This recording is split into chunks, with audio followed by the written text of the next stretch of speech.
বাংলাদেশের নয়া প্রধানমন্ত্রী তারেক রহমান। কাল প্রধানমন্ত্রী হিসেবে তারেক রহমানের শপথের সম্ভাবনা। 17 বছর পর দেশে ফিরে তারেক রহমানের বাজিমাত। পদ্মা পারে একাই সংখ্যাগরিষ্ঠ বিএনপি। জোড়া আসনে বিএনপির চেয়ারম্যান তারেক রহমানের জয়। খালেদার মৃত্যুতে সমবেদনার ভোট বিএনপির ঝুলিতে। ছাত্র বিদ্রোহে গত বছর শেখ হাসিনা সরকারের পতন। ছাত্র বিপ্লবের বাড়তি সুবিধা পেল না জামাত শিবির। নির্বাচিত সরকারের খুশি বাংলাদেশবাসী।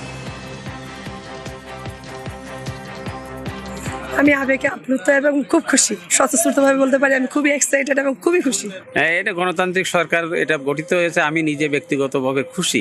আমার কাছে মনে হচ্ছে এটা ভালো ভোট হয়েছে। আগামী দিনে ভালো হবে, আপনাদের ব্যবসা বাণিজ্য, আমাদের ব্যবসা বাণিজ্য সবই ভালো হবে। বিএনপি সরকার আসলে অবশ্যই এটা দুই দেশের সম্পর্কের জন্য অনেক ভালো এবং আশা করি এবং অনেক ভালো হবে, এটাও আমরা আশা করি।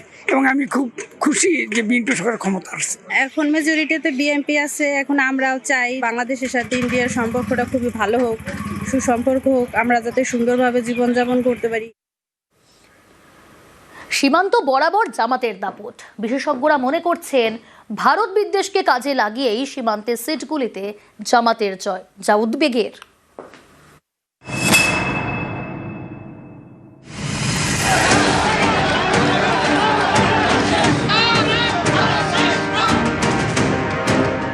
বাংলাদেশে ভোটে ভরাডুবি, কিন্তু ভারত বাংলাদেশ সীমান্ত এলাকার আসনগুলিতে কট্টরপন্থী দল জামায়াতে ইসলামীর দাপট, যা নিয়ে অনেকেই সিঁদুরে মেঘ দেখছেন। জামাতের যে ভোট ব্যাংক কিন্তু বৃদ্ধি পেয়েছে। আগে 12% আশেপাশে জামাতের ভোট থাকতো, সারা বাংলাদেশে প্রায় 40%-এর কাছাকাছি ভোট। তো বিভিন্ন কেন্দ্রে কিন্তু হাড্ডাহাড্ডি লড়াই হয়েছে বিএনপির সাথে। লালমনিরহাট বলে যে জায়গাটি রয়েছে বাংলাদেশে, যেটা আমাদের উত্তরবঙ্গের সংলগ্ন অনেকটা বাগডোগরা এয়ারপোর্টের কাছাকাছি, সেই অঞ্চলে চায়না নিউ এয়ারবেস তৈরি করছে এবং সেই এলাকায় বিভিন্ন রকম জঙ্গি ঘাঁটি রয়েছে।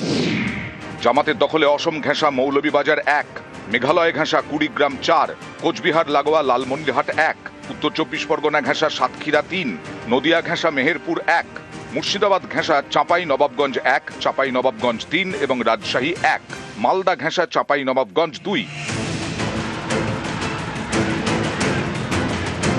এই চাঁপাই নবাবগঞ্জ সীমান্তবর্তী মালদার সুখদেবপুরে গত বছর ভারতীয়দের উপর হামলা চালায় বাংলাদেশি দুষ্কৃতীরা।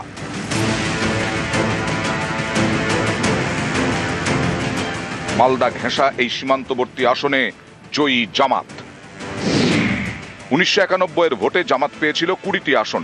2008-এ বিএনপি সহ 3টি দলের সঙ্গে জোট করে লড়ে জামাত, যেতে 2টি আসন। 2026-এ 2 থেকে 1 লাফে 68। জামাত মানেই ভারত বিদ্বেষে শান, আর তাদের বন্ধু চীন, পাকিস্তান। সেই জামাতের ভারত সীমান্ত বরাবর আসনগুলিতে জয় উদ্বেগের বলেই মনে করছেন বিশেষজ্ঞরা।